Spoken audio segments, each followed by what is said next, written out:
Welcome to the Virtual Memories Show. I'm your host, Gil Roth, and we're here to preserve and promote culture in this benighted age, one weekly conversation at a time. You can subscribe to the Virtual Memories Show through iTunes, or by plugging our RSS feed into your favorite podcatcher. You can find the RSS feed on our websites, vmspod.com or chimeraobscura.com/vm. We're also on Twitter and Instagram at vmspod, at virtualmemoriespodcast.tumblr.com, and on Spotify, YouTube, and TuneIn.com by searching for Virtual Memories Show. And visit patreon.com/vmspod or paypal.me/vmspod to make a one-time or recurring donation and help me continue to produce smart conversation about books, art, comics, and culture every week at the Virtual Memories Show. Well, it's New Year's Eve, so it's time for our 7th annual guest list episode. Now, for the guest list, for those of you who are newbies here, I asked the past year's podcast guests to tell us about the favorite book they read in the past year. Didn't have to be something published in 2019, just something they read and loved. Some of them also told me which books or authors they hope to get to in 2020. Now, typically, I like to get this episode out to you with a couple of weeks before the holidays so it can inspire some book buying ideas, New Year's reading resolutions, and otherwise give you something to look forward to while the days are still getting shorter. This time around, it's a New Year's Eve present. Now, we got responses from more than 24 of 2019's guests, plus one of next year's guests. I don't give too much of an intro to any of them, so I hope you'll look up their episodes as well as the 350-plus other ones in our archives. If you visit either chimeraobscura.com/vm or vmspod.com for this episode, you'll find a link to the guest list 2019, and that has links to all of the books mentioned this time around, as well as links to each guest's episode. And if you're interested in my favorite reads from the past year and my 2020 goals, I'll tell you those at the end. Okay? Now let's get started. Our first guest is Jerome Charen, who has a new book coming out in January 2020 called Cesare, C-E-S-A-R-E. 2019, he says, Lulu in Hollywood by Louise Brooks. People constantly talk about how Louise Brooks mesmerized them as an actress, but she is much more mesmerizing as a writer, he says. This is the Louise I love and write about in Lulu, A Love Story, which I hope to see published in 2022, he writes. For 2020, he says, I want to get to The Book of Disquiet by Fernando Pessoa. I love Pessoa, the man of many voices who finally had no voice at all.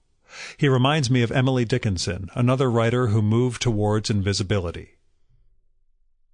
Our next guest is James Oseland, author of the memoir Jimmy Neurosis. James writes, I'm always hungry for written material about Mexico City, the marvelously mysterious and complex place I've called home for the last few years, but normally in the form of nonfiction. One day last spring, though, my friend Alfredo, a sage regarding Mexican culture, recommended the book Aztec, a 1980 work of historical fiction by American author Gary Jennings. I trust Alfredo implicitly, so I picked up the book. It chronicles the final decades of Tenochtitlan, the political and religious capital of the Aztecs that was destroyed during the conquest of what is now Mexico by Spain.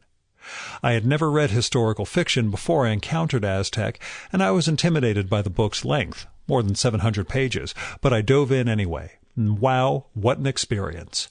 Not only did it give me startling insights into ancient Mesoamerica, the book is purported to be quite historically accurate, but it was also enormously entertaining. During the months that I was reading it, I couldn't wait to get back to it every night. My life feels empty now that I've finished it. He says, I haven't found yet a book to kick off 2020, but I'm looking for a good, readable book about weather and meteorology, a topic that interests me intensely. Ideas appreciated. So if anybody has suggestions for James, send them my way. Our next guest is Joan Moran's Dim, author of Lady Liberty, an illustrated history of the Statue of Liberty. I should point out, by the way, the sequence of the guests that you're hearing from this time is solely based on when they got back to me. I copied and pasted each of their write-ups as I received them, so this is not based on chronology, alphabet, height, or anything else. So I recorded with Joan in 2019, but her episode with the painter Antonio Massi will air early in 2020, just in a couple of weeks. Now here's what she had to say. My favorite new book this year was Becoming by Michelle Obama. I like autobiographies and biographies that provide frank insights into a person's life. I was fascinated with Michelle Obama's childhood, and particularly by her heroic and stoic parents. Michelle Obama's father, for example, suffered from a progressive and disabling disease, yet never missed a day of work. Then there is the grand love story. When they met, Barack Obama was a law student, and she was a star lawyer in a fat cat firm. The rest is history, and it's an exhilarating history, and so gosh darn wonderfully American. In truth, however, my favorite books this year are mostly books I've already read. I always seem to drift back to them like old friends. Louisa May Alcott's Little Women tops my list. Again, this is about love of family and the responsibilities of caregiving. Alcott writes during a period of great upheaval, the Civil War and post-Civil War periods, and the building and rebuilding of a broken nation. Alcott was a phenomenal success. She was one of America's first best-selling female authors. She was a true phenomenon and was, in fact, the J.K. Rowling of her day. Further, Rowling reports that she strongly identifies with Jo March, Alcott's glorious heroine. Another favorite revisited, this year and most years, are David Steinman's The Builders of the Bridge, the story of John Roebling and his son. Steinman was a well-known turn-of-the-20th century bridge builder. His writing is graceful and luminous and the best book on Roebling I know. I never tire of reading it or quoting from it. I guess that's a historian in me. And then, as I mentioned to you when we met during the podcast, there is a book entitled Gotham Comes of Age, really a picture book of old New York through the lens of the Byron Company. The photographs are visual testimonials to the emerging urban life at the dawn of the 20th century in the mother city. Truly fascinating, but best of all is E.L. Doctorow's introduction. For me, it is a constant source of inspiration. Consider Doctorow's eerie evocation of a disappearing city as he describes the people in the photographs as silver gelatinous ghosts among the ruins of a lost civilization. Well, eras are inevitably bygone. Nonetheless, I plow on. My habit, one of my better ones, is to read Master Doctorow before I commence every new writing project. Up next is Peter Cooper, who has a new graphic adaptation of Heart of Darkness. He writes, for 2019, I've got it down to 3. City of Thieves by David Benioff.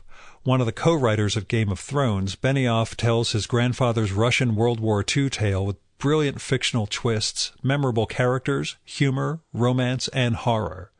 This book has it all. It's a page-turner you want to reread the instant it ends. Though it's short, it feels like a sprawling epic. Next, King Leopold's Ghost by Adam Hochschild. Having worked on adapting Joseph Conrad's Heart of Darkness, this was required reading for me with no drudgery attached. The miracle of Hochschild's writing is his ability to take historic data and make it spring to life. The horror of what Belgium's king did in the Congo and the very real characters that were witnesses and participants almost seem to be fictional characters. He renders them with such flair. His book would make anyone want to be a history buff. And last, The Best We Could Do, a graphic novel by Thi Bui. I apologize for mispronouncing that. It is Thibui. Peter writes, this is such an engaging, heartfelt work of autobiography. Her first long-form graphic novel, it's a remarkable achievement. I felt like I was there with her and her family on every page, poetically written and beautifully rendered. For 2020, he plans on reading Silent Spring and other books by Rachel Carson. And he writes, the climate crisis is unsurprisingly occupying my thoughts when I'm not obsessing about the Trump nightmare. I'm looking to tackle some aspects of the environment in my next project, which is only in an embryonic state, and Carson is one of many environmental authors I plan to explore, but she's the leader. Izzy Sotiropoulos, the author of What's Left of the Night, a novel from New Vessel Press, just sent a list of 3 2019 books, which includes What I'm Looking For by Maureen McLean, A Burnt Child by Stig Dagerman, and Camellia Street by Merce Rodoreda. What I'm Looking For is poetry. She mentions A Burnt Child during our podcast, and I'm not sure about Camellia Street. For 2020, Izzy writes, I'm going to read again Chekhov's stories. Painter and motorcyclist Edie Nadeau writes, I finally read A Little Life by Hanya Yanagihara this year. To say that I quote-unquote like this book feels really wrong. Anyone who is familiar with it will understand why I'd struggle with that word.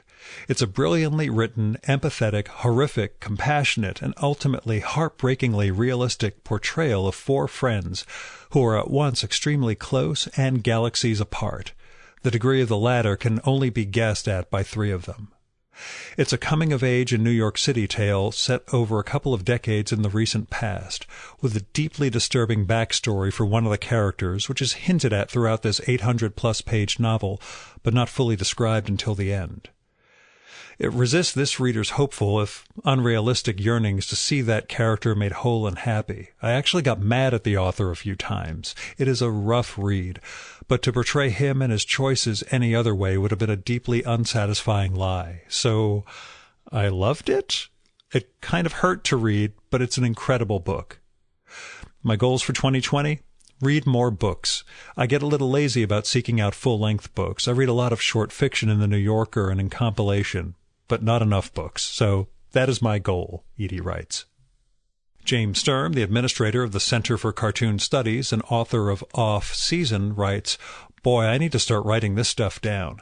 I read constantly, but when it comes time to make a list, I go blank. So the following books I'm mentioning are heavily weighted to things I read more recently. Starting with comics, The Man Without Talent by Yoshihiro Tsuge was haunting, poignant, and beautiful. The book was written in the 1980s, but just translated into English and published by New York Review of Books, who have been killing it this year with comics. They also published Frank Santoro's masterpiece, Pittsburgh, and reissued lost classics like Mark Allen Stamity's MacDoodle Street and William Gropper's Alley Oop. I was also really sucked into Michael DeForge's Leaving Richards Valley and Julie Delport's This Woman's Work. Tommy Parrish's The Lie and How We Told It was as compelling as it was absorbing. For prose fiction, The Theory of Bastards by Audrey Schulman was gripping and heady, and I think I read Normal People by Sally Rooney in only a few sittings. No plans for 2020 for James. Witold Rybczynski, author most recently of Charleston Fancy, writes, These days, I mostly reread old favorites. Alan First, Ross MacDonald, Charles McCarry, Philip Carr, Robert Harris. Every few years I tackle Patrick O'Brien's Aubrey Maturin series. Trollope is another regular. Reread the Palliser novels this last year.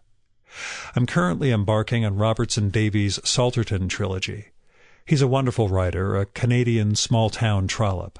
For me, rereading is like meeting old friends, hearing familiar voices, revisiting old memories. I find reading old books to be more rewarding than watching old movies, which are often disappointing on second or third viewing. O'Brian never disappoints. Frank Santoro, author of the graphic novel Pittsburgh, writes, 1. Anna Burns' The Milkman was my favorite book. Fiction, prose, and what prose. Faulknerian sentences that seem to go on, yet imitate a very particular machine gun dialect which has real breath in it. Deft storytelling, Northern Ireland and all the modern history of the place used as a backdrop to illustrate the stage women find themselves today everywhere, and that was what I read between the lines. Astounding, exhausting, funny, terrifying, worth checking out. The Milkman by Anna Burns. Connor Williamson's The Bradley of Him was my favorite comic book, or graphic novel, whatever. Also astounding and exhausting. Frustrating that it doesn't have a clear plot, but somehow the subject matter of a man believing, Bradley Cooper, maybe but not, believing himself to be training for a movie about himself, told in a series of sequential drawings which fold in on themselves in a spiral fashion without traditional borders, is a reading experience unlike no other I've ever had, and so whatever was frustrating about it is forgotten. Worth checking out. For 2020, Balzac. I was asked to pitch ideas for a cover for a book about Balzac and his characters, and I realized I don't know shit about Balzac. The great cartoonist Laniers, who is syndicated daily in Macanudos, writes, just 2019, Rusty Brown by Chris Ware. 2020, it'll be a short story year. Saunders, Borges, Vonnegut, and Maggie Brown and Others by Peter Orner. Boris Fishman, author most recently of Savage Feast, a memoir, writes, 2019, Andrea Barrett, Ship Fever, Amy Bonafons, The Wrong Heaven, Ronaldo Arenas, Before Night Falls, and Paul Theroux, Servidia's Shadow. For 2020, he writes, oh, so many, as always. I would like to revisit, maybe visit, the Odyssey in a close way for a book idea I have in mind. Kate Maruyama, author of Harrogate, writes, so I mentioned my favorite book of last year, which I believe I read in March of 2019 during your Fear of a Square Planet bonus episode. Catriona Ward's Little Eve wrecked me in all the best ways. The Shirley Jackson Awards had me reading some amazing novels, and one only has to look at the ballot for that year to find my favorites. The novel crew was united on that front. Daisy Johnson's Everything Under, an unexpectedly absorbing, twisting, and dark story told on the banks of a river in England, was also a phenomenal piece of work. And for fun, I thoroughly enjoyed Social Creature by Tara Isabella Burton. But my one book that blew me away, that I hope will be ushered into classics and last for decades hence, was Tommy Orange's There, There. It starts out seeming to be a collection of beautifully written short stories that ushers you into an inside look at Native Americans from various backgrounds in Oakland, California, and then puts a ticking time bomb under the table. Each story ratchets up the tension, intertwining a group of characters hurtling towards a climax that devastates. The book was a reminder that getting inside the realness of characters, laying them bare in the most human and uncomfortable ways, is the work of a true artist and can make a story indelible and timeless. I hope Orange is taught in classrooms. The themes of cultural erasure in the American city will resonate with all manner of Americans and will instruct folks who don't understand. As to next year, I can't wait to see what unfolds as I'm reading for the Shirley Jackson Awards again. And outside genre, I try to read along recommendations from friends in the know, as their reading habits tend to veer off of best-of lists and get to books I might not otherwise see. I'll report back when I know more.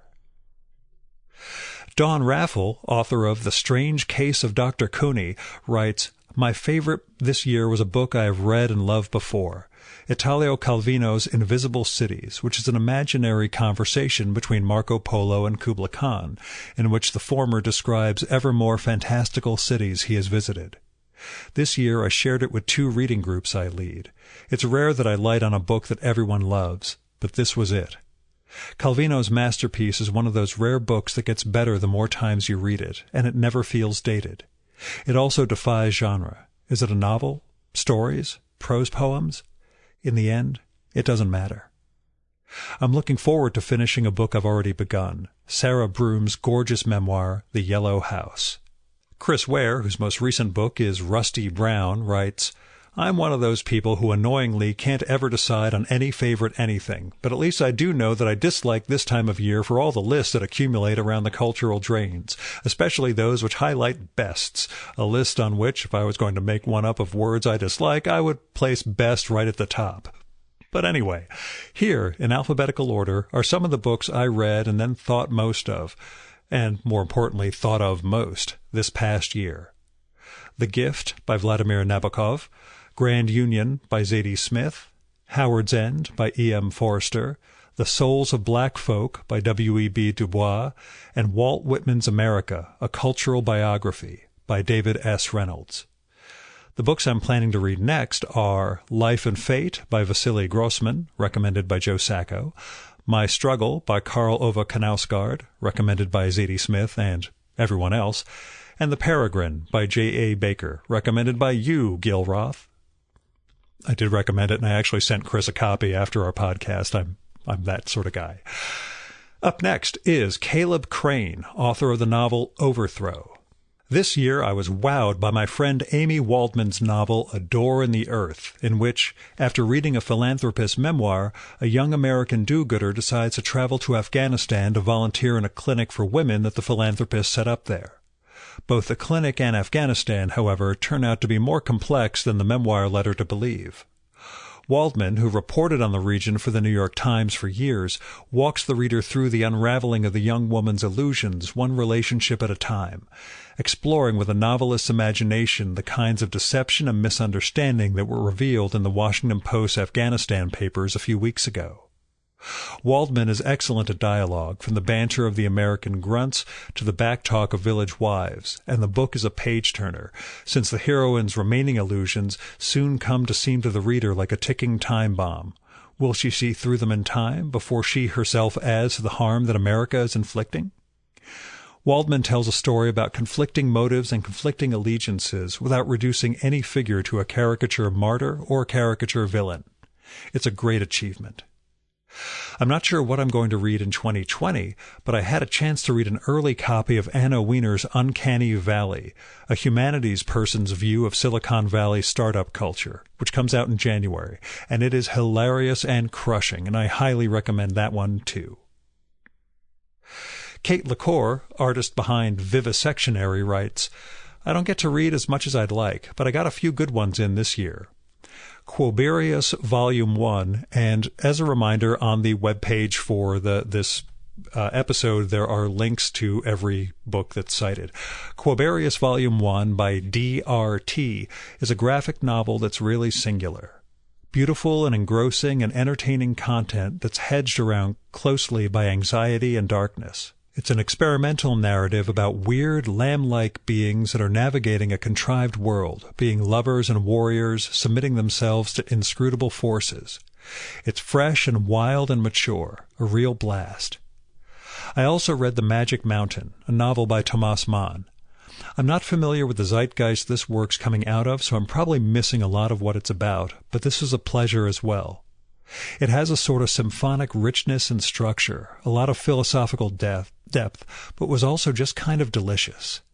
It was humorous, and the characters were likable. It's sort of the hermetic fool's journey unfolding in a tuberculosis sanatorium just before the start of World War I. It's a real doorstopper of a book, but the pages fly by. Except in my translation there was an entire chapter in French, which I can't read, so I have no clue how our hero's love confession played out. I also reread Everything That Rises Must Converge by Flannery O'Connor, which is a short story collection. She's sort of the inverse of Thomas Mann, if The Magic Mountain is representative of his style. They both deal in human weakness, but where he's very humane, her vision is excoriating, grotesque, and harsh. It's her utterly unexpected approach as an Orthodox Roman Catholic to the revealed Word of God, and she's passionately brutal.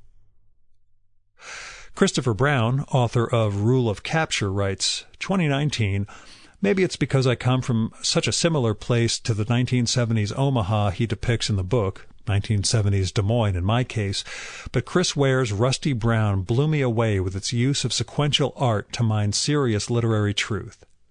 Everything about the book is amazing. The laser-sharp depiction of a Midwestern world of simultaneous boredom and wonder, the trademark innovation in comics form, the ease with which he tells an insanely complex ensemble narrative spanning lifetimes while sticking to a single moment.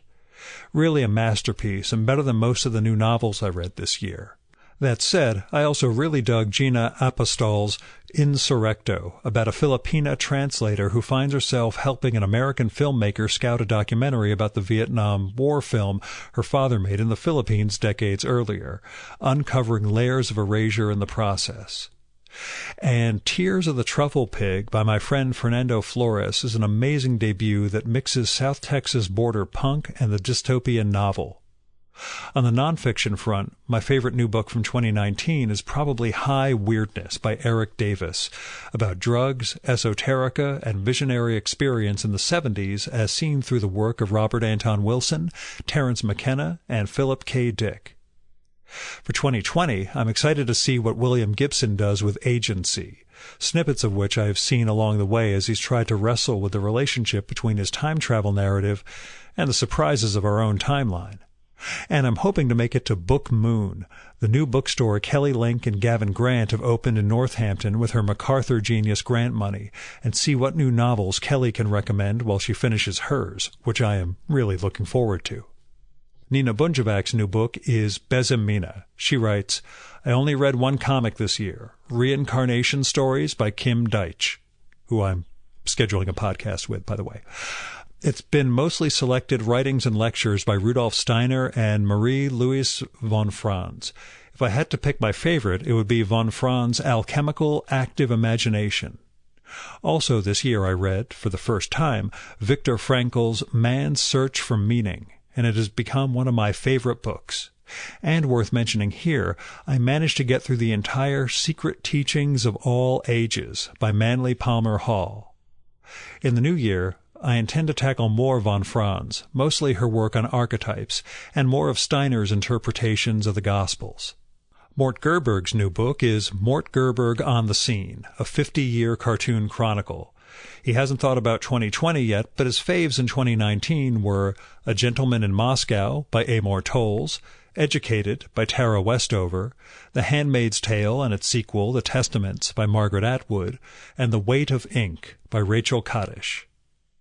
Eva Hagberg, author of the memoir How to Be Loved, writes, 2019, Future Home of the Living God by Louise Erdrich. I'd never read anything of hers and totally randomly picked up Future Home and thought, holy shit, this is a perfect novel, an ideal version of the form. I loved how the plot unfolded really slowly and methodically, and entirely through the characters' eyes and responses. It felt like a realistic portrayal of what's happening now, just with different plot points. The pacing was extraordinary, dialogue flawless. I want to read more so I can learn from Erdrich's extraordinary control over the art. So, 2020, more Louise Erdrich. Carl Stevens, cartoonist behind The Winner, writes, 2019, Normal People by Sally Rooney, hands down. However, he writes, you turned me on, Gil, to David Shields, so now I'm plowing through his recent work. Started with The Trouble with Men. His work is really speaking to me. For comics, it was Bezimina by Nina Bunjevac, so disturbingly beautiful. In 2020, he writes, Colson Whitehead. My wife Alex got me a copy of Nickel Boys for Christmas, and I'm looking forward to that after my Shields binge. Sylvia Nickerson's debut graphic novel is Creation, and she writes, 2019, I like Seth's Clyde fans for the pleasure and achievement of it. Just a sweeping epic, beautifully rendered. I couldn't put it down and read it in 2 or 3 hours one afternoon while in the car on the way to pick blueberries near Lake Erie with my family.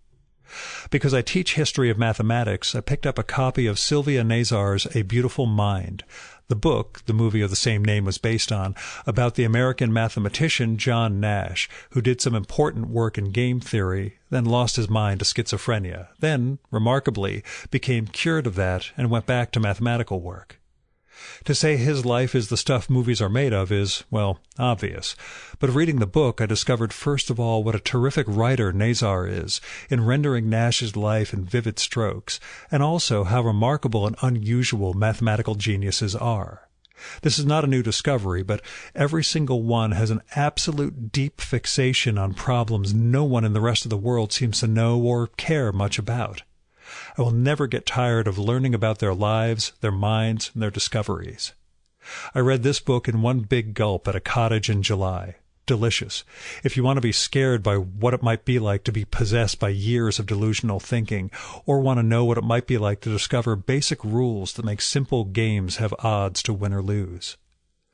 The other classic comic I read this year was Will Eisner's A Contract with God, which really did not disappoint. A portrait of greed, disappointment, religious searching, lechery, the struggle to escape poverty, and a certain portrait of a time and place in the history of Jewish American life. It was absolutely riveting. I'd like to reread it, but I promptly lent out my copy, and so now we'll have to look for another. In 2020, I'd like to read this book I picked up called Negro with a Hat by Colin Grant about Marcus Garvey. Also, Please send your best writing about contemporary technology and politics, like stuff about big data, where fingerprint files and retinal scans are stored, how AI and facial recognition and all our new technology is being played out amid the erosion of democracy, global migration, unaddressed climate change, and the rise of populism and authoritarianism on the global stage. All of this makes me a little concerned about what Sylvia's second graphic novel is going to be like, but since I enjoyed Creation so much, I can't wait to see that one too. Up next is Frederick Tutton, art critic and author of the memoir My Young Life. Frederick writes, 2019, Raymond Queneau's great novel, The Bark Tree. And for 2020, reread Malcolm Lowry's novel, Under the Volcano. Our final guest is Caitlyn Foisy, artist, witch, and, well, all-around amazing person. Caitlyn writes, 2019, The Witch of Lime Street by David Jayer. I sent Caitlyn that book after our podcast last spring, so maybe she's just trying to get on my good side, but it really is a wonderful book. And for 2020, she wants to read A Culture, The Unseen Forces That Drive Culture Forward by Carl Abrahamson. And that's spelled like occult culture, OCCULTURE. It sounds like a great book. And I recorded with Carl's wife a couple of years ago, which connected me to Caitlyn and blah, blah, blah. Anyway, I'm looking forward to that one too. So now it's my stuff. I always have to separate my reading between books I read for the podcast and those I read on my own. So my big non-podcast reading project, which was incredibly rewarding, but did come out of the podcast I recorded with Amor Tolles, was the 9 George Smiley novels by John le Carré. Of the 9, the first 2 are negligible.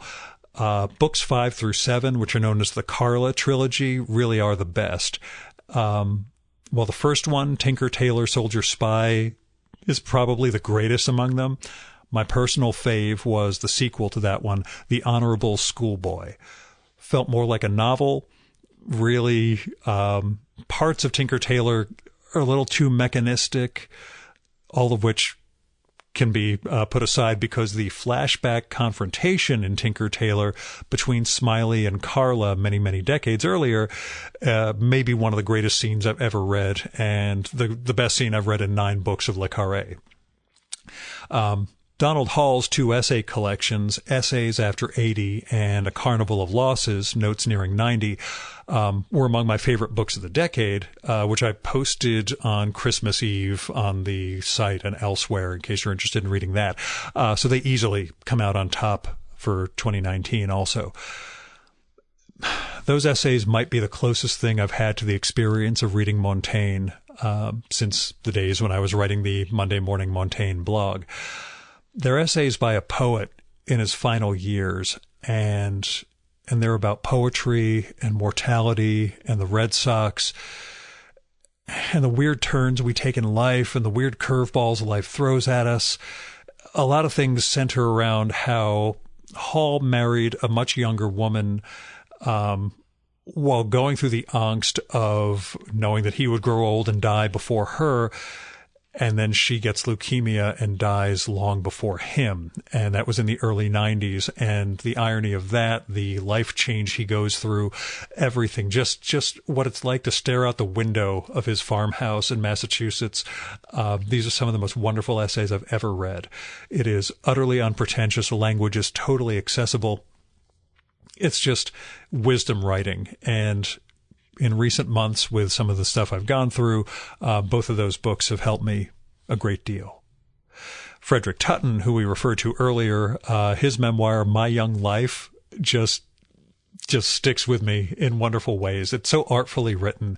It's about Tutton's coming of age, which means 40s, 50s into 60s, New York City, getting out of the Bronx and into Manhattan, getting out of poverty, becoming a writer, his hopes of becoming an artist in Paris, the people who mentor him, the adventures he goes on, the life he leads. It's just beautiful. His New York City and Book Row, as he conveys it, is absolute magic. It's a gorgeous memoir, and I can't wait for him to write the sequel, even though I know that New York gets a lot uglier as we get closer to the present. Now, Amor Towles, A Gentleman in Moscow, it's an honest-to-goodness page-turner of a novel, and it echoes, at the same time, some of my favorite literary books like The Leopard and Chess Story and some of Chekhov's short stories and a few other things that I'm blanking on. Montaigne comes up a few times. A Gentleman in Moscow covers decades of post-revolution Russia from the perspective of a former count who is exiled to a fancy hotel in Moscow. But it's not a history book. It has plot to burn and compelling characters and sharp writing and serious smarts. A Gentleman in Moscow is one of my favorite novels of recent years. Next is Daniel Mendelssohn's An Odyssey, his memoir about the semester in which he was teaching the Odyssey to his students at Bard, and his late 70s, early 80s something father asked if he could sit in. And it's an absolute joy. The writing is utterly beautiful, but it's also, for a classics nerd with father issues like me, just absolutely perfect. It has deep reading of Homer, explorations of ring composition and use of it in the structure of the book, dark family secrets, intergenerational conversations with the students and Mendelssohn and his dad. It's just an absolute joy to read. I love this one. I can't wait for you to hear my podcast with Daniel, which is coming next month. The last one I have is also for a 2020 guest. It is Mysterious Obsession by Otto Penzler. Otto is a publisher, bookseller, collector of mystery fiction, and this slim book is a memoir that is shaped around some of his prized possessions. Each chapter is the story of how he came to acquire a particular book, or fail to acquire it in some cases. But every one of those stories reveals more about Otto and his past and how his entire field has changed, as much as it tells you about those books and their provenance. This one is an absolute blast, and it is not available anywhere but through Otto's store, the Mysterious Bookshop. I got one of the original limited editions. There's a second edition coming out soon. It's really a beautiful book, a lot of fun stories, and it's, well, again, these things are right up my alley, I guess. As far as comics go, I'll keep it short. Chris Ware's Rusty Brown and Frank Santoro's Pittsburgh. They were head and shoulders above everything else, and I'm glad a couple of our other guests managed to mention both of those. For 2020, I'm not sure about too much of my podcast lineup, so I don't know if I'll be diving into specific authors for that purpose. I do want to keep the Le Carré train going, getting away from the Smiley novels now. I'll probably start with A Perfect Spy, which I've heard wonderful things about. Another non-podcast and genre reading, I'd love to reread Philip Carr's Berlin Noir trilogy and then start working through the rest of the 15 Bernie Gunther novels. Clive James, who died in November, spoke really highly in the last couple of years about Olivia Manning's Balkan and Levant trilogies, so maybe I'll have time to give them a shot. Oh, and my conversation with Simon Critchley, and I agonized over whether to include Tragedy, the Greeks, and Us on this list, but I figured the Dan Mendelssohn book would work for it. Anyway, my conversation with Simon has me thinking I should return to the Greek tragedies soon, probably with that Anne Carson translation of Euripides, which is collected, she collected 4 of those in a book called Grief Lessons.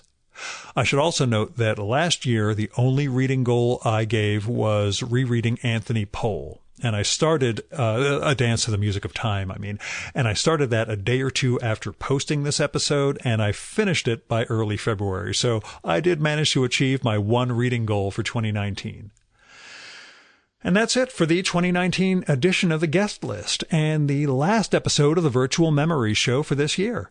Thanks for sticking around, and thanks for listening throughout the year. The show had its most downloads ever, and a really amazing array of guests. So as we close out another year, I'm already hyperventilating about how I'm going to top it. But I want to thank everybody who listened, and I want to thank every one of my guests for making the time to sit down with me to have one of these great conversations. You can support the Virtual Memories Show via patreon.com/VMSpod or paypal.me/VMSpod. I've got all sorts of goals and goodies in place for patrons, including my bonus podcast, Fear of a Square Planet, where the guests tell us about the favorite books they've been reading lately, which is sort of a quarterly version of this show, as well as a patron-only blog, handwritten show notes for every episode, my secret project, which is my other thing. I'm going to finish that this year too, or at least the first issue of it, and more. So go to patreon.com/VMSpod and support the art of fine conversation. And I recorded this episode at home, so no expenses beyond the day-to-day. And if you want to help defray some of the costs of the Virtual Memories Show, like web hosting, travel, equipment, coffee, or just toss me some money because you think this show is worth it, then visit patreon.com/VMSpod or paypal.me/VMSpod and make a one-time or recurring donation. A special thanks go out to Nick Bartosik, Buzz Carter, Michael Hacker, Michael Janizik, Fred Kish, Annie Koyama, Jonathan Kranz, Kevin Katila, Jack Lescamella, Edie Nadeau, Stephen Nadler, Barbara Nessim, Jim Ottaviani, George Fow, Payne Prophet, Dmitry Samarov, David Small, Stephen Solomon, Greg Tanner, Ford Thomas, Armando Veve, and Garrett Zecker for going over and above in their support of the Virtual Memories Show. We have the full list of show supporters at chimeraobscura.com/VM. Our music for this episode is Fella by Hal Mayforth, used with permission from the artist. You should visit my archives to check out my episode with Hal from the summer of 2018 and learn more about his art and painting. And you can listen to his music at soundcloud.com/Mayforth. And that's MAY4TH. And that's it for this week's episode of the Virtual Memories Show. Thanks so much for listening. We'll be back next week with another great conversation. You can subscribe to the Virtual Memories Show and download past episodes at the iTunes Store. You can also find all our episodes and get on our email list at either of our websites, vmspod.com or chimeraobscura.com/VM. You can also follow the Virtual Memories Show on Twitter and Instagram at VMSpod, at virtualmemoriespodcast.tumblr.com, and on YouTube, Spotify, and TuneIn.com by searching for Virtual Memories Show. And if you like this podcast, please tell your pals, talk it up on social media, and go to iTunes, look up the Virtual Memories Show, and leave a rating and maybe a review for us. It all goes to helping us build a bigger audience. You've been listening to the Virtual Memories Show. I'm your host, Gil Roth. Keep reading, keep making art, and keep the conversation going.